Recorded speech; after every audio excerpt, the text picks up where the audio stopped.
Buenos días a todos, muy bienvenidos a esta nueva sesión de los webinars que tenemos con Alumina. Queremos darle la bienvenida a todos los asistentes. Muchísimas gracias por estar presentes con nosotros nuevamente hoy.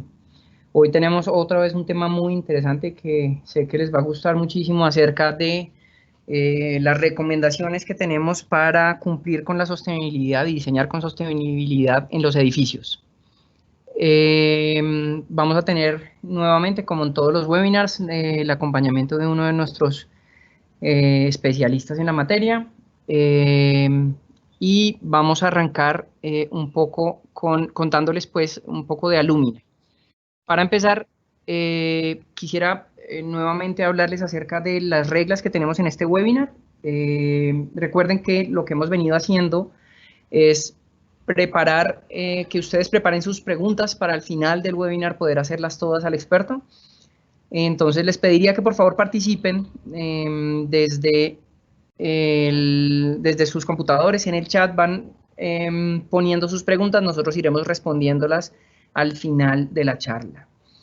Si ustedes tienen algún comentario adicional, como quieren recomendar algún tema que quisiéramos que tratáramos, también lo pueden hacer a través de ese chat. Nosotros vamos a estar leyendo el chat y acompañándoles, digamos, en todo lo que ustedes requieran para de aquí en adelante seguir dándoles contenido de calidad para ustedes. Bueno, ahora sí entrando un poco en el tema, hoy vamos a hablar, como les decía, acerca de las recomendaciones para la sostenibilidad en las edificaciones. Pero antes de esto quisiera hablar un poco de Alumina, que es la empresa que nos está apoyando con todo este conocimiento que les estamos brindando el día de hoy. Primero, ¿quién es Alumina? Pues Alumina es un actor que lleva más de 60 años en el mercado de la construcción y de la extrusión y transformación del aluminio, pero recientemente hemos decidido cambiar nuestra estrategia y no ser un transformador de aluminio simplemente, sino un transformador de aluminio en soluciones para cada industria. Para la construcción específicamente, que es, digamos, nuestra mayor participación en el mercado, tenemos muchas soluciones diseñadas, pero estamos en la disposición o en la posición de diseñar cualquier solución que sea requerida por la industria. Alumina está ubicada en sus plantas de producción, una en Cali y otra en Medellín, y tenemos oficinas en Colombia, en Bogotá, Cali, Medellín, Barranquilla, en el eje cafetero y en los Santanderes tenemos presencia comercial, pero al ser una multinacional de origen colombiano también tenemos sedes en Miami y en Quito. A través de estas sedes que les acabo de mencionar, atendemos más de 600 clientes a nivel nacional e internacional en todas las latitudes que ustedes ven en nuestro mapa resaltadas en azul. Tenemos más de 1000 colaboradores, seguimos trabajando para ustedes con más de 1000 colaboradores y contamos con alianzas de más de 1800 proveedores. Ahora sí, entrando en tema, me presento, mi nombre es Gabriel Cubillo, yo soy el director de la gestión del conocimiento en Alumina. Llevo un poco más de 7 años en la compañía y en el mercado de la construcción, pues toda mi experiencia profesional. Hoy nos va a acompañar Cristian Roncancio, quien es el especificador de productos arquitectónicos en Colombia. Él es ingeniero mecánico de la Escuela Colombiana de Ingeniería de Julio Garavito y tiene más de 5 años de experiencia general en diseño de sistemas. Entonces los dejo con Cristian. Cristian, muchísimas gracias por acompañarnos. Bienvenido y el público es suyo. Hola Gabriel, hola a todos, ¿cómo están? Buenos días.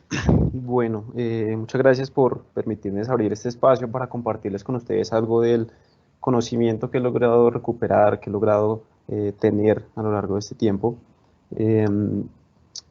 Básicamente vamos a hablar sobre el tema de sostenibilidad, indicado más que todo hacia la parte de los herramientas. Les cuento algo de mí rápidamente. He estado con Alumina algo más de 2 años trabajando.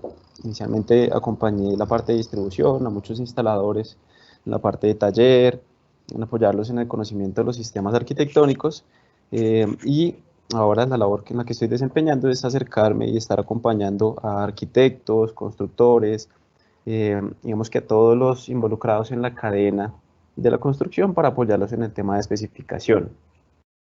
Digamos que algo de la labor completa que hago es algo que seguramente les estaré comentando más adelante. Y ya hablando sobre el tema que nos reúne hoy, tenemos el tema de sostenibilidad, algunos tipos de requerimientos para las construcciones y quiero abordarlo en 4 grandes temas que son los temas que tengo allí expuestos en la agenda. El primero de ellos es ¿Qué es la sostenibilidad? Digamos, entender qué significa sostenibilidad y algunos parámetros importantes a tener en cuenta. El segundo es el confort, igualmente dar alguna definición y por qué es importante la relación entre sostenibilidad y confort. El tercero es el papel que juegan las herramientas, digamos que acá es donde más podemos como Alumina aportarles a ustedes. Y por último está eh, cómo vamos a relacionar todo esto con el cambio que estamos teniendo en estos momentos por la pandemia, digamos que por el caso del COVID. Eh, entonces iniciamos con la parte de sostenibilidad. ¿Qué es la sostenibilidad?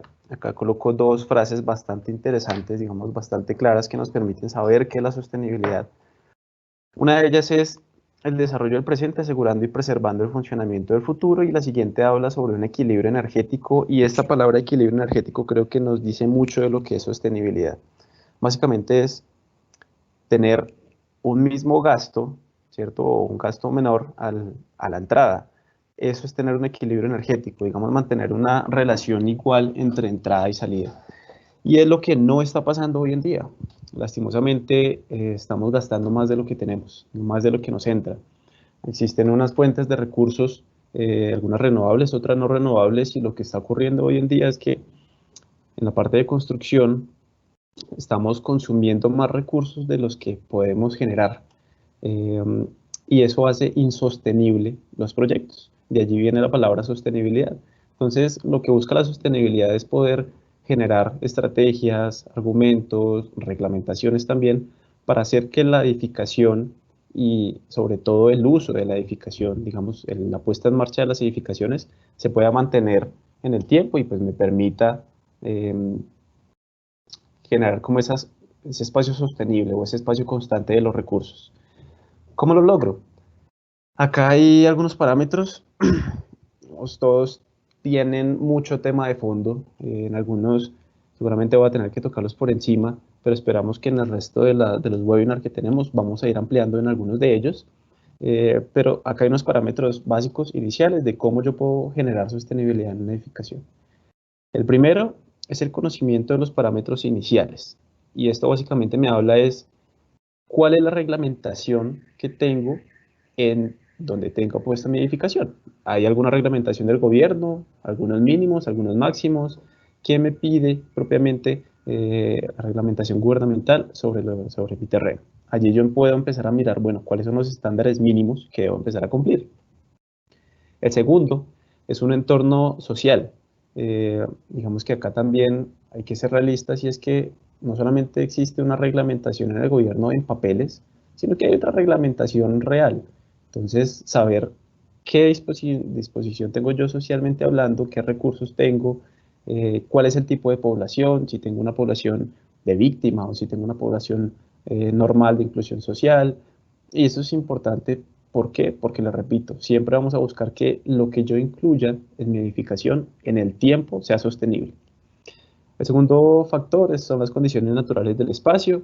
Esto me habla de la disponibilidad de los recursos que puedo yo tener. Hay muchas zonas en donde yo puedo tener una muy buena disposición de sol, por ejemplo, y cuando yo conozco que tengo disposición del sol en una gran parte del año, puedo aprovecharme de este recurso para reducir el impacto del consumo energético. Entonces hay que saber cuáles son las condiciones naturales del espacio. El funcionamiento y la vida útil del proyecto. No todos los proyectos, digamos, deben contemplar un mismo concepto de sostenibilidad general. Básicamente porque el funcionamiento al interior me dice qué es lo que yo necesito poner en marcha y qué es lo que yo necesito prevalecer. Es decir, un gimnasio no va a tener las mismas condiciones que una casa, por ejemplo, de descanso para las personas de la tercera edad. Y esto hay que determinarlo porque básicamente hay horarios distintos, hay tipos de consumos diferentes. En algunas partes yo voy a necesitar que haya un consumo más de luz, en otros voy a necesitar que haya un consumo más de parte térmica, por ejemplo. Entonces hay que entender cuál es el funcionamiento. La reducción de las necesidades o de lo que necesito, el consumo energético, pues esto es clave. Básicamente es lo que necesitamos en un proyecto de sostenibilidad, y es reducir el consumo energético del proyecto. Y esta viene de la mano con la última que ubico acá, que son el uso de sistemas pasivos y activos para reducir ese impacto. Y en este tema de sistemas pasivos y activos me voy a extender un poco más. ¿Qué es un sistema pasivo? Básicamente es la forma de proyectar edificios aprovechando las características medioambientales para reducir al máximo el consumo de energía. En otras palabras, es poder reducir el consumo de energía sin tener que inyectarle energía para esto. Estos son métodos que no me exigen que yo tenga que tener en uso de la edificación una fuente energética para poder llevarlos a cabo. Dentro de estos voy a tocar algunos digamos, pueden ser algunos más relevantes. Y voy a arrancar por la orientación de la edificación. En esta imagen, por ejemplo, vemos claramente una de las fachadas, podríamos decir que está como el atardecer, básicamente, y lo que encuentro es que una de las fachadas de este edificio, pues tiene la luz del atardecer golpeándole de frente. De hecho, la sola imagen nos dice o nos expresa que en esta parte de la fachada yo puedo llegar a tener como una zona más caliente, tal vez, más iluminada. Seguramente al interior puedo llegar a tener una relación de confort tal vez un poco mejor, porque de pronto la temperatura es un poco más amigable. En cambio, por el otro lado, vemos que es una fachada que se ve un poco más fría. Y esto, si se fijan, es el mismo espacio aprovechando dos condiciones diferentes de la luz. Y lo único que se necesitó allí es orientar de una manera estratégica el edificio. Esto no necesito de una entrada de energía, simplemente es disponer de las fachadas de la mejor forma respecto a las caras del edificio, y así puedo aprovecharme de ciertos factores. Esta parte, digamos, lumínica que vemos acá es solo un ejemplo. Puedo aprovecharme, por ejemplo, de las corrientes de aire también en la dirección del edificio para poder reducir los impactos sobre el consumo energético. En esta imagen se ve el uso de las sombras, y esto es un detalle que lo único que yo necesito es un desarrollo arquitectónico enfocado hacia esto. Y es básicamente aprovechar, por ejemplo, estos voladizos, que es como se ve en la imagen, o últimamente he visto mucho que intentamos retroceder las ventanas del vano lo máximo posible, como dejarlas encajonadas más o menos, para aprovechar esa pequeña sombra que se da en la parte de arriba, y eso me permite yo tener áreas de sombra del interior más grandes, y eso se traduce en algunos grados centígrados de diferencia a lo largo del día. El uso de aguas lluvias, este concepto digamos que es bastante escuchado últimamente, pero también hay diferentes formas de aprovecharla, y una no solamente es aprovechar el recurso hídrico como se ve en la imagen para que la persona riegue las plantas del exterior, sino que también cuando yo tengo una acumulación de agua en la parte de arriba, ¿cierto? En el tejado, y aprovecho la energía cinética que tiene esa cantidad de agua, pues en la caída yo puedo generar, incluso con un sistema muy óptimo, podría llegar a generar pequeñas cantidades de energía eléctrica que las puedo aprovechar en mi edificio. O por ejemplo puedo tener un efecto como el de un radiador, digamos, si es que la tubería que me conecte esta cantidad de agua al momento de que va a caer por gravedad me empiece a enfriar componentes o lugares. Y son estrategias que lo único que necesito de nuevo es diseño inicial contemplado para esto. El uso de las corrientes de aire, en la imagen se ve la famosísima ventilación cruzada. Es uno de los métodos, no es el único, hay muchos que de hecho se están desarrollando, hay muchas personas, muchos bioclimáticos que han dedicado mucha parte acá al uso de las corrientes de aire, y es un trabajo muy valorado en la arquitectura. Y nos habla básicamente, en la imagen digamos, se ve bastante claro, es permitir que la presión de viento que tenga el aire sobre una de las caras me permita al interior arrastrar el aire caliente, que por diferencia de densidades el aire caliente se vaya hacia arriba y pueda extraerlo y hacer, primero, tener una renovación del aire, y segundo, enfriar el ambiente.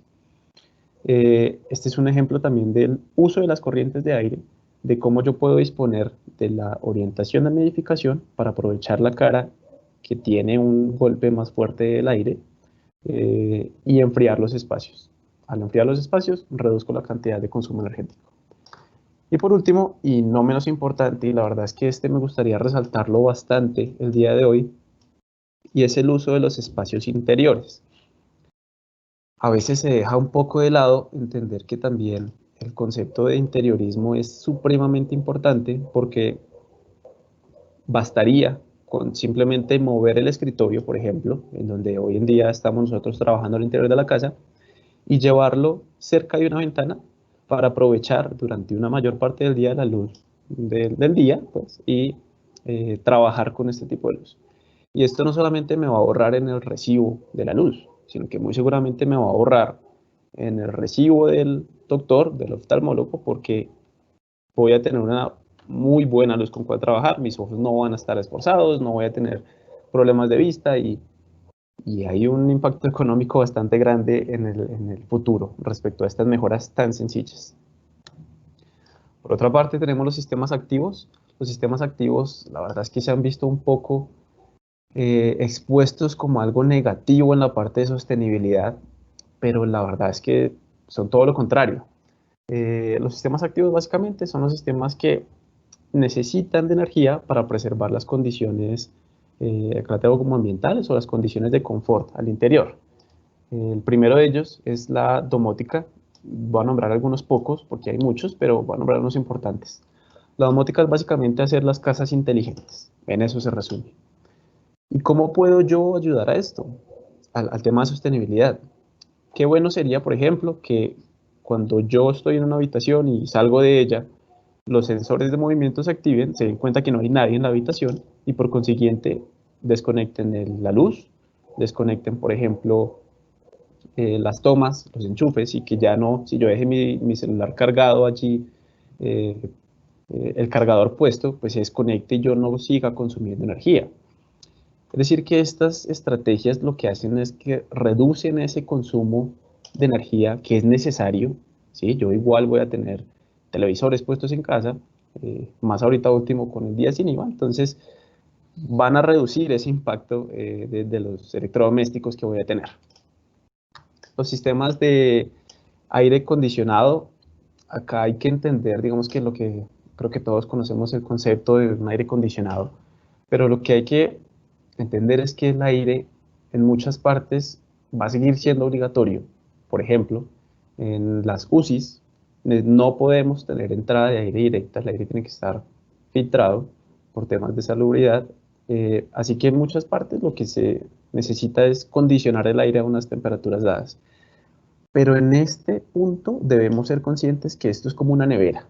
Si yo dejo la nevera abierta todo el día, voy a tener un recibo de la luz carísimo. El aire acondicionado es exactamente lo mismo. Cuando yo no proveo una envolvente que me permita controlar el aire, reducir los ciclos de encendido y apagado, pues lo que voy a hacer con el aire acondicionado es un problema, más no un beneficio. Así que cuando tenemos la necesidad de colocar aires acondicionados, lo importante es dar un cerramiento, un envolvente, paredes, pisos, techos, que me permitan, digamos, mantener las condiciones deseadas. Y el control lumínico, tremendamente importante. Hoy en día estamos viendo que muchos, por la misma labor en las casas, por atender a los hijos, por tener que hacer el almuerzo, por un montón de cosas, han tenido que extender su jornada laboral incluso en las horas de la noche para poder completar las labores que tienen. Y esto nos va a exigir sí o sí un consumo de luz. Cuando disponemos de una manera efectiva hacia dónde están puestas las luminarias, y no solamente esto, sino que elegimos la tecnología más adecuada para esas luminarias, podemos tener una reducción de consumo energético bastante importante. Así que este control lumínico también es interesante. Como se dan cuenta, digamos que hay algunas de las estrategias con la parte de la sostenibilidad, pero ahora quiero hablarles de confort. Y cómo, pues ustedes preguntarán, bueno, ¿y qué tiene que ver esto con el tema de sostenibilidad? Resulta que para poder yo catalogar mi edificación como sostenible y recibir ciertos beneficios, que es algo que les voy a hablar más adelante, las certificaciones verdes, llámese Casa Colombia, LEED, EDGE, lo que buscan es demostrar que mi edificación no solamente es amigable con el ambiente, sino que me genera un confort a la persona que está allí habitando o usando. Es decir, que la parte de confort es un pilar obligatorio en las certificaciones verdes, es decir, que yo no puedo buscar sostenibilidad y buscar una certificación si no genero confort. ¿Qué es el confort? son las condiciones que proporcionan bienestar y comodidad. Y estas dos palabras son importantísimas y lo dicen todo. Bienestar y comodidad. Bienestar es poder estar bien, valga la redundancia, poder estar en un estado cómodo. Es decir, no tener sensaciones de frío o de calor o de ruido o forzar la vista, sino que mi cuerpo se sienta en un estado cómodo. De nuevo, ¿cómo lo logro? Acá es donde empezamos a prestar atención a 4 de los sentidos que se relacionan más con el entorno. La vista, el tacto, el oído y el olfato, y en cada uno de ellos me voy a extender un poquito más. Primero la vista. La combinación de la luz, digamos que básicamente es un confort visual. Existe la combinación de la iluminación, el color, la luz, la reproducción. En la primera imagen está claramente un tema o un término que se llama deslumbramiento. Si ustedes ven la imagen, yo no puedo ver la persona si le está pasando algo al otro o qué hay en la mesa, o no lo logro ver y necesito hacer un esfuerzo grande. Seguramente muchos acercaron el computador a sus ojos para ver qué es lo que se ve allí. Y es eso desconfort, ¿sí? Es cuando yo necesito forzar la vista y esto trae consigo dolores de cabeza y un montón de cosas más. Es decir, que esto es algo de confort visual. En la segunda imagen hay un prisma. Este tema es importantísimo. Muchas veces se desea, por ejemplo, que los edificios tengan los vidrios de un color azul o verde o rojo, porque resulta que esto ayuda al mercadeo, esto ayuda a que la gente tenga en su imagen que este es el edificio de mi marca, porque son los colores de mi marca, y eso es muy buena estrategia, la verdad. El problema es cuando no contemplamos un vidrio que me dé esta solución, digamos, de una manera efectiva. Existen, por ejemplo, algunos vidrios que básicamente están estintados, y lo que me genera al interior es que si yo tengo un vidrio de tono azul, pues al interior voy a tener todo el tiempo un tono azulado en mi habitación. Y estoy seguro que esto después de unas 2 horas va a generar un montón de problemas, hasta vómitos, dolores de cabeza, migrañas. Así que es un tema importante tener en cuenta. Con esto no quiero decir que todos los vidrios que yo coloque en una edificación que tengan un tono azulado van a generar esto. No, básicamente hay vidrios que prestan estos servicios, llamémoslo así, que tienen este tipo de especificación, que yo puedo tener el vidrio incluso color verde, pero al interior yo no voy a tener tonos verdes en la luz. Es decir que esto hay que seleccionarlo con cuidado, asesorarse muy bien de las personas que saben sobre los vidrios, y entender que no es un tema, digamos, a tomar a la ligera. Y en la parte de abajo están el tema de uso de colores, colores cálidos, fríos. Creo que es un concepto que entendemos un poco más y que también nos lleva a generar confort en una edificación. El tacto es la relación directa, digamos, con el confort térmico. Acá se involucran 2 temas importantes. Uno es la temperatura y el otro es la humedad relativa. Digamos que las dos imágenes son bastante claras. Yo creo que quien no se ha puesto frente al aire acondicionado o ha jugado con el vaivén del ventilador para sentirse como frío. Y esto es algo de desconfort cuando debo hacer esto. Así que generar un espacio habitable en donde yo no tenga que usar chaqueta dentro de la casa, esto me dice mucho sobre la situación de confort o no al interior de la edificación. Lo oído es el confort acústico, y creo que acá con esta imagen que aparece ahí muchos se van a sentir muy identificados. Creo que todos ya cuando tenemos reuniones con nuestros compañeros cerca de las 11 de la mañana, sabemos que a nuestros compañeros les venden la mazamorra, el aguacate, bueno, un montón de productos. Y esto no siempre es bueno. Yo sé que cerca de la hora del almuerzo puede ser bueno, pero la verdad es que no. Hay veces en las que necesito privacidad, o hay veces en las que necesito concentración, y este tipo de elementos me genera desconfort, me perturba el espacio, y debo empezar a buscar soluciones como cerrar la puerta más duro, colocar un trapo abajo para que no se entre ruido, y un montón de soluciones que no están, digamos, ligadas al funcionamiento de la edificación normal. Por último, la parte del olfato, y es la renovación del aire que me permite tener una buena calidad del aire. Y acá hay 2 temas importantes a tener en cuenta. El primero es la renovación, básicamente yo cambiar el ciclo del aire que tengo al interior, eh, por aire nuevo, llamémoslo, aire limpio.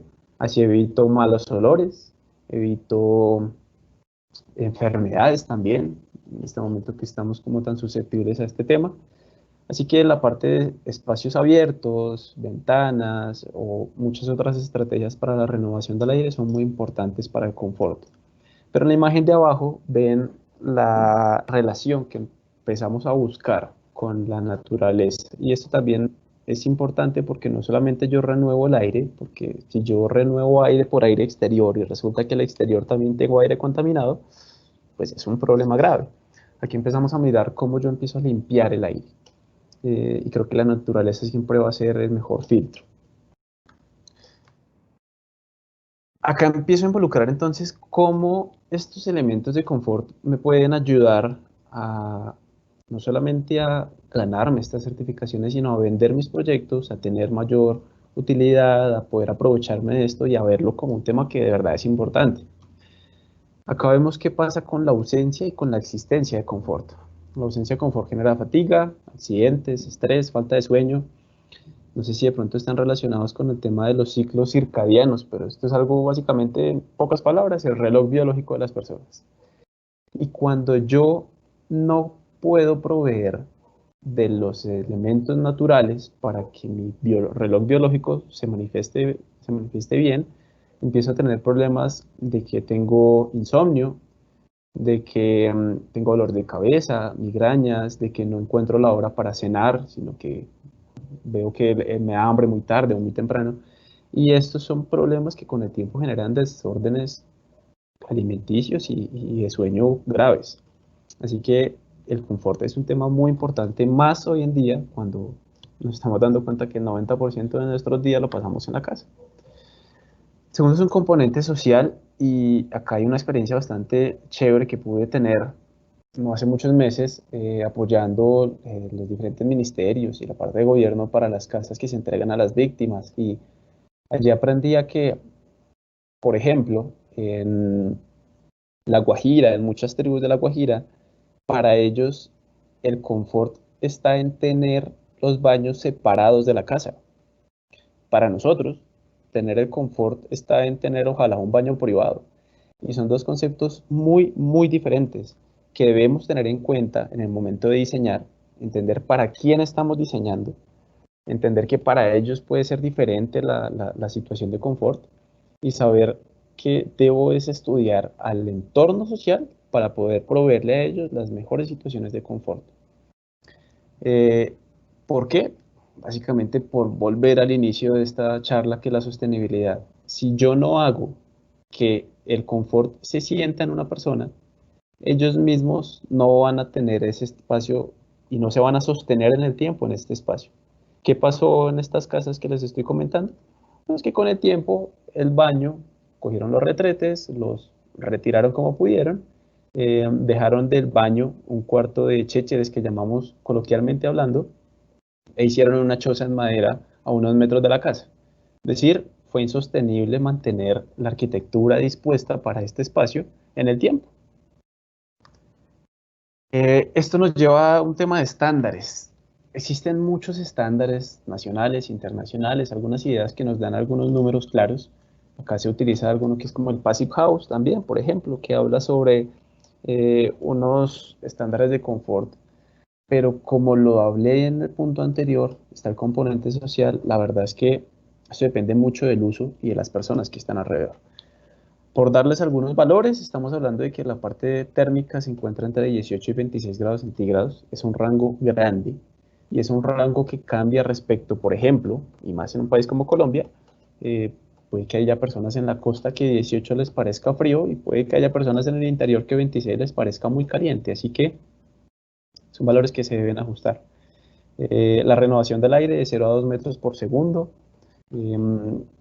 Este también es un valor a tener en cuenta respecto al uso interior. Por ejemplo, en un gimnasio seguramente las personas van a necesitar una renovación de aire mayor porque el consumo de oxígeno cuando empiezo a hacer ejercicio aumenta. Entonces, cuando no tengo esa renovación de aire como la deseo, empiezo a tener mareos, debilidad. Es decir, que hay que tenerlo en cuenta respecto al uso. Y la humedad relativa entre el 40 y el 65%. La humedad relativa me expresa básicamente qué tan fácil es para mi cuerpo enfriarse automáticamente. Para las personas se enfrían por medio de la sudoración. Cuando tengo una humedad relativa alta, mi cuerpo no permite sudar. Es decir, que no puedo evacuar esa temperatura interior del cuerpo y es lo que me genera un desconfort. Y esto me lleva a que no existen estándares universales. Como se pueden dar cuenta y según lo que les he comentado, hay que tener muchos temas a valorar para poder definir cuál es el confort necesario en cada uno de los proyectos. Y por último, entenderlo como un argumento de venta. Yo estoy, como lo vimos en la calidad de vida, yo estoy entregando vida, estoy entregando satisfacción y eso hace sostenible en el tiempo que una persona, como decimos nosotros, se amañe en una casa. Ofrecer privacidad y concentración, lo que hablábamos de la parte acústica, por ejemplo, y proveer un ambiente sano y seguro, y este tema es muy susceptible en este momento. Poder renovar el aire, poder sentir que mi familia, mis hijos, mis padres se encuentran sanos porque estoy en un ambiente que me permite generar este tipo de salubridad. Con todo esto, entonces, ¿cuál es el papel de los herramientas? Acá, ¿cómo jugamos con los herramientas? Primero, entender que los herramientas son un filtro. Yo no tengo una situación totalmente cerrada, siempre tengo un intercambio bien sea de afuera hacia adentro o de adentro hacia afuera. Y acá tengo 4 temas importantes, los cuales me relacionan mucho los herramientas. En este punto voy a enfocar mucho más lo que les estoy hablando, o sea, los herramientas vidriados, que es de donde más podemos nosotros aportarles a ustedes. ¿Qué tiene un cerramiento eficiente entonces? El primero de ellos es la perfilería y es de donde nosotros somos una empresa insignia. Nosotros buscamos siempre que nuestros sistemas tengan un cumplimiento de la normatividad actual y futura y para esto Alumina y su equipo de ingeniería desarrolló las líneas diferenciadas y esto es supremamente importante tener en cuenta porque, como lo digo arriba, existe una normatividad actual, pero existe una normatividad futura y para Alumina el cumplimiento de esta normatividad, satisfaciendo estas necesidades de confort y dando la posibilidad a la sostenibilidad, es una prioridad para nosotros. Así que acá cuentan con todo el apoyo nuestro. El vidrio, como uno de los ítems grandes también en las herramientas, tiene 2 características grandes. De nuevo, sé que hay más características, pero por tiempo vamos a tocar estas 2 grandes y uno es el desempeño de seguridad. El vidrio debe prever seguridad, no solamente para el interior, sino para el exterior. Y por otra parte, entender que también hay vidrios que me permiten tener estos desempeños, estas medidas pasivas, con vidrios con propiedades de control solar. Vamos a tener en estos webinars, los siguientes webinars, algunas charlas propiamente del vidrio, así que allí podremos conocer mucho más sobre este tema. Y por último, no menos importante y como otro de los ítems grandes, lo encierro dentro de un ítem llamado accesorios, están por un lado cierre, rodamientos, bisagras, algunos tapones, juntas, bueno, todo lo que pueda llevar un sistema bien sea de ventana o de fachada. ¿Por qué? Porque imaginemos una puerta corredera en donde las rodachinas están totalmente averiadas. Estoy seguro que primero no va a sellar y segundo no va a ser confortable abrirla y cerrarla con ambas manos y ubicándome en una posición en que tenga que hacer mucha fuerza. Y por otra parte, los empaques y los sellos, ya hemos conocido algo sobre sellos, también vamos a hablar algo sobre empaquetadura en los diferentes webinars. Y es cómo yo permito que al fin y al cabo mis perfiles, entre ellos, contra el vidrio y contra los vanos, queden efectivamente sellados y generen la necesidad que quiero que cumpla una ventana o una fachada. Las certificaciones ambientales y los incentivos tributarios. Al fin y al cabo este es un tema que pega mucho en el bolsillo y es una de las partes más atractivas, la verdad. Acá vamos a tener, esperamos una charla únicamente enfocada a esto. Yo solamente quiero darles algunos temas importantes a tener en cuenta cuando yo quiero buscar una certificación verde. El primero es contar con un asesor técnico y legal. En la asesoría técnica, mi labor, por ejemplo, lo que nosotros hacemos de poder acompañarlos a ustedes en todo este tema, decirles cuáles son las mejores modulaciones, qué producto es el más enfocado, es supremamente importante, pero esto viene con una parte legal por el segundo tema, y es el tiempo.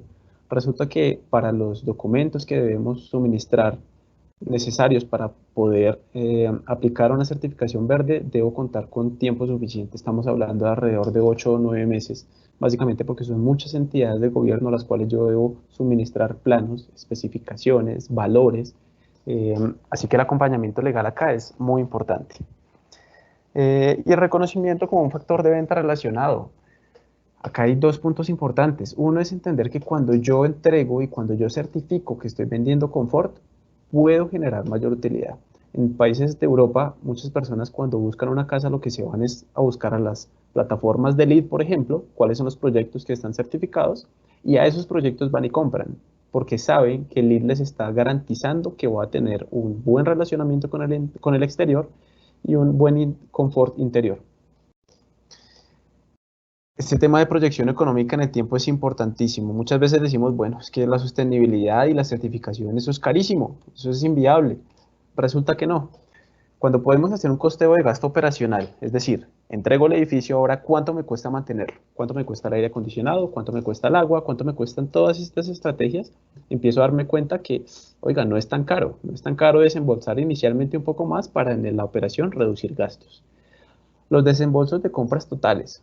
Muchas veces se separan los ítems, es decir, cuánto me cuesta mi fachada y si quiero hacerla de control solar me cuesta mucho más. Oiga, sí, pero relacionemos la compra también del aire acondicionado, porque muchas veces se miran como ítems separados, pero el uno impacta muy fuerte del otro. Es decir, cuando yo tengo que gastar menos dinero en aire acondicionado o en otro tipo de elementos activos, eh, tal vez esta fachada ya no va a ser tan cara. El porcentaje de posventas aledañas al cerramiento es algo que siempre, siempre busco que las constructoras se encuentren y es de todas las posventas que debo pagar en un edificio, cuántas están aledañas a cerramientos, cuántas son por humedades, cuántas son por entradas de viento que está silbando y que me llaman y oiga, esta ventana silba. Y allí es donde empiezo a darme cuenta que, hombre, invertir un poquito más en una ventana o en un cerramiento de mayor especificación no siempre es más costoso. Y el aumento de la margen de venta y el uso. Existen compañías, más que todo son compañías del exterior, que por ejemplo cuando vienen a estos países y quieren buscar sus oficinas, solamente buscan oficinas que tengan certificaciones verdes, porque va con parte de su política. Así que allí puedo encontrar una mayor margen. Y por último, la reglamentación y la normatividad presente o futura. Tenemos el Reglamento Colombiano de Construcción. Acá hay que tener en cuenta que no solamente la NSR 10, sino que seguramente ya tenemos que empezar a admirar la NSR 20 o 21, tal vez. La NTC 6313, básicamente es una normatividad que me va a permitir no solamente garantizar que la ventana no va a tener problemas con las cargas de viento, es decir, no va a salir volando, sino que además me va a decir, oiga, le puede entrar tanta cantidad de viento o tanta cantidad de agua, y esto es algo que al día de hoy aún no se reglamenta. Las normas RITE, básicamente el reglamento de instalaciones térmicas, y va ligado con el Acuerdo de París. Sabemos que tenemos que reducir la huella en un 30% para el 2030, sí, para el 2030. Así que es algo que el gobierno también necesita generar, necesita apoyar, necesita aportar como un acuerdo internacional. Por último, ¿cómo afecta esto el COVID, el diseño sostenible? Vamos a tener sí o sí al interior de las edificaciones un aumento de la ganancia térmica. Estamos pasando mucho más tiempo en las casas, vamos a consumir más electrodomésticos, siempre va a estar el televisor prendido. Nos trajimos nuestros computadores al interior del hogar porque tenemos que trabajar en casa. Muchos estamos incluso trabajando con dos pantallas, muchos tenemos la música de fondo, es decir, aumenta mucho la generación de energía térmica tanto de los equipos como de nosotros al interior. Y este va ligado con el aumento de la habitabilidad de los espacios. Vamos a permanecer más tiempo en casa. Esto me va a demandar ciertos temas, por ejemplo, la renovación de aire. Necesito preservar la salubridad y aumentar la conexión con el exterior, y era algo de lo que les hablaba de la limpieza y la renovación del aire. Sí o sí, necesito espacios ventilados porque esto me va a permitir tener un espacio seguro.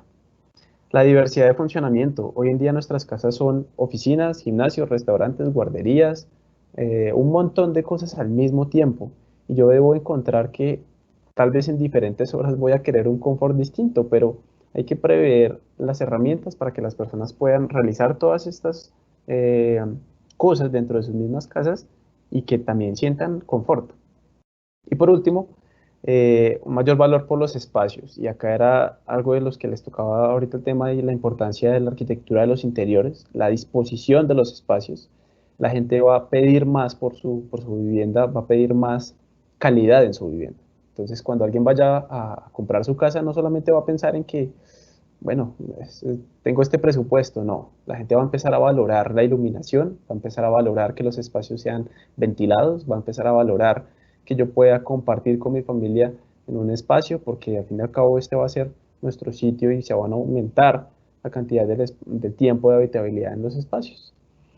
Sé que muchos temas puede que de pronto se hayan tocado por encima, un poco rápido, pero también es parte del tiempo.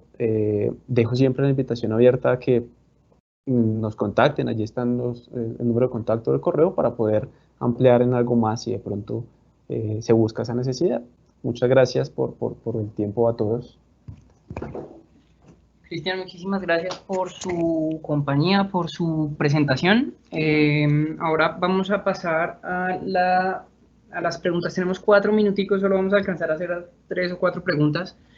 Y para empezar quisiera, Cristian, que nos cuente, bueno, según su experiencia y a raíz de todos estos cambios que han habido en las costumbres de las personas y según su experiencia y sus contactos, digamos, con arquitectos y diseñadores y constructores, ¿usted cree que la arquitectura tiende a cambiar la forma en que se está diseñando ahora en los proyectos?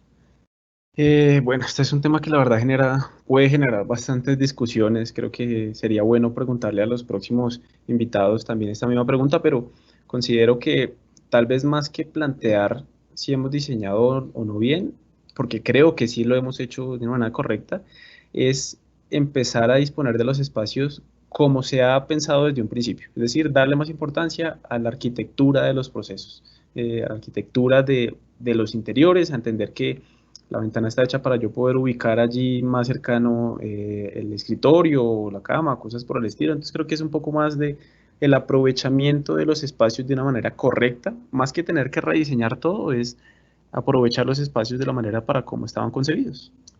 Ok, nos pregunta José Enrique que de qué forma se mide la velocidad de la renovación del aire que usted mencionaba en la presentación. Debo conocer el volumen que tengo al interior, ¿cierto?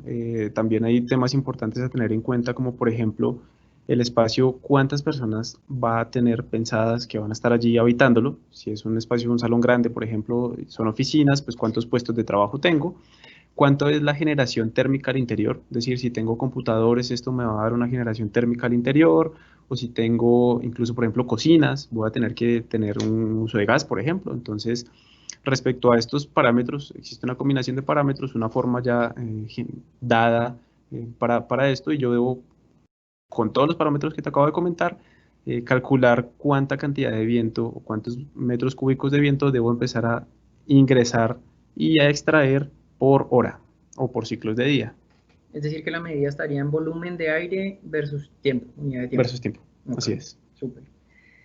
Bueno, respecto a la presentación que hiciste y todas las características que diste acerca de la sostenibilidad, ¿cuál crees de todas las características que es la más costosa o la que más incide en el costo de un proyecto? Y me refiero, cuando hablo del costo inicial de construcción, no de operación. Ok, hay muchos ítems que se pueden mirar por separado. Yo me atrevería a decir que tal vez es cuando necesito factor térmico, y esta es una condición, es decir, que tenga la necesidad de reducir un impacto térmico o lumínico, tal vez el uso o el intercambio del vidrio puede generar un costo inicial un poco alto porque al fin y al cabo es la mayor parte del área de mi cerramiento. Pero esto no siempre, digamos, termina siendo más caro. Como te comenté, estos gastos se ven minimizados en el tiempo. Puede ser un desembolso más alto, sí, pero cuando empezamos a hacer la proyección en el tiempo, estoy muy seguro que ya no se va a ver costoso. De hecho, en muchos casos se va a ver bastante más económico. Otra pregunta es acerca de los aires acondicionados, que sería una medida de climatización activa. ¿Los aires acondicionados son ¿se pueden obviar en todos los casos o hay algún caso en el que uno pueda decir que el aire acondicionado debe ser indispensablemente utilizado? Sí, hay casos indispensables y más que todo van ligados a la parte médica. Hay espacios en donde no puedo permitir la entrada exterior libre de aire porque si yo no filtro este tipo de aire puede tener contaminantes y esto más que todo se va, por ejemplo, en salas de cirugías o cuidados intensivos. Es decir, que allí la verdad digamos que es bastante necesario, casi que obligatorio el uso del aire acondicionado. En otras partes sí lo puedo obviar, digamos que puedo, es por medio de las medidas pasivas, evitarlo al máximo. Esto también depende de la temperatura exterior, obviamente en zonas como la costa, donde tengo temperaturas muy altas, tal vez obviarlo va a ser complicado, no imposible, pero muy complicado, así que siempre buscamos minimizarlo o realizarlo de la manera más óptima y más efectiva. Vale, muy bien. Y ya la última pregunta, que se nos acabó el tiempo, es ¿de qué forma estamos operando? Bueno, Alumina, digamos que estamos operando, produciendo y seguimos entregando las soluciones a nuestros clientes, pero específicamente la asesoría que estamos brindando desde el equipo de especificación, que no eres solo tú, sino también tenemos varias personas a nivel nacional. ¿Cuál es el método que están utilizando en este momento al ser remoto o al ser virtual? Vale, nosotros somos 4 personas a nivel nacional, digamos que por esto tenemos cobertura en todo el país, cada zona, digamos, nos corresponde a alguno de de las 4 personas que pertenecemos a la especificación. Eh, digamos acá, por ejemplo, en este caso pueden, si quieren contactarme a mí, yo los contactaré con ellos, pero por el momento estamos trabajando la mayoría de las cosas de manera virtual. Estamos ubicados, digamos, de forma continua en Bogotá, en Medellín, en Cali y en Barranquilla, pero digamos que ciudades cercanas podríamos de pronto llegar a mirar casos necesarios de visitar algunas obras, pero todo de manera virtual. Nosotros hacemos un proceso muy completo que va desde el acompañamiento en diseño, es decir, únicamente cuando estamos mirando diseño, cuando estamos contemplando cómo vamos a empezar a solucionar, hasta llegar incluso a obra, propiamente a acompañar el proceso de la obra, a mirar cómo lo estamos haciendo, a mirar a explicarles, por ejemplo, al personal de obra cómo recibir una ventana, qué cuidados hay que tener. Todo este camino que es bastante largo es donde damos acompañamiento, es decir, no solamente a diseñadores, no solamente a constructores, también acompañamos a algunos personas, asesores bioclimáticos, es decir, que digamos que funcionamos en toda la cadena que necesita el proyecto. Y en este momento lo estamos realizando de manera virtual. Entonces, digamos que pueden contactarse con nosotros, pueden escribir en el chat o le pueden escribir a Gabriel o a mi correo que está allí o al número también, para yo poder contactarlos con la persona que corresponde y darles todo el acompañamiento necesario. Bueno, muy bien, Cristian, muchísimas gracias por su tiempo. A todos los asistentes, muchísimas gracias. Estaremos pendientes a todas las preguntas adicionales que tengan, las que no alcanzamos a contestar, para contestarlas por correo electrónico. Muchísimas gracias, Cristian. Nos veremos en una próxima oportunidad. No, muchas gracias a ti, Gabriel, y a todos los asistentes. Que estén muy bien.